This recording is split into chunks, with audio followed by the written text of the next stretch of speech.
I think the postmodern objection to meaning is actually wrong. Well, we talked about this earlier. I do believe that there's a transcendent ethic, and I do believe that it touches on the metaphysical. I believe that people experience that because people are perfectly capable of having unutterably profound religious experiences, and the naturalistic materialists don't know what the hell to do with that. They have no idea what to do with that fact. Say, well, it's delusional. It's like, well, hang on a sec. People who have those experiences appear to be more successful and healthier. It's like, so exactly in what manner is that delusional? And if you induce it in the lab with psilocybin, for example, among people who are dying of cancer, their fear of death goes away. It's like, you're going to just lay that out there as delusional, or they'll quit smoking. 85% success rate with one mystical experience on psilocybin produces 85% cessation rate in smoking. Yeah. It's completely, and with MDMA, ecstasy, the 3 treatments with MDMA, that's what the current research indicates, produces a 72% cure rate for intractable post-traumatic stress disorder. It's like, those are miracle cures, and they have to be accompanied by the mystical experience. No one knows how to account for that.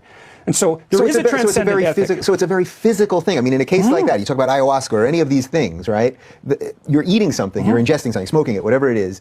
It's physical, it's here and now, but the experience is metaphysical. Sure, that's a place where the biological and the transcendent touch, and we don't know what to make of that. Yeah. Well, that's why psychedelics threw our whole culture into such a flip this upside down. No one knew what to do with them. You know, I mean, the Indians regarded psilocybin as food of the gods for a reason. And when people have encountered psychedelic substances throughout human history, that's always how they've been characterized. That's right, food of the gods. It's like, beware of them.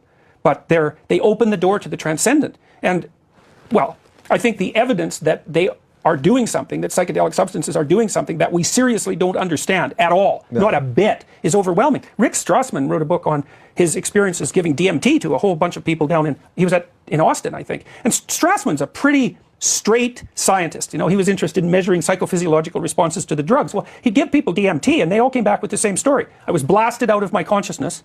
I met a whole bunch of alien beings. They were really surprised I was there, and then I came back, and it was the most real thing that's ever happened to me. And Strassman would say, well, you had a Jungian archetypal experience, or it was a dream, and they'd say, you don't understand. Yeah. And he got so distraught because of these continual reports that he had to stop doing the research. Yeah, and I'm not making a claim for anything metaphysical here, but I'm definitely pointing out that there are undeniable realms of human experience that involve religious experience and a sense of the infinite transcendent that look like they're healthy and that you cannot deny. Yeah. Well, so what are you supposed to do with that? You put it in the box and you say, well, we're not going to pay attention to it. It's like, that's not going to work. Yeah, that's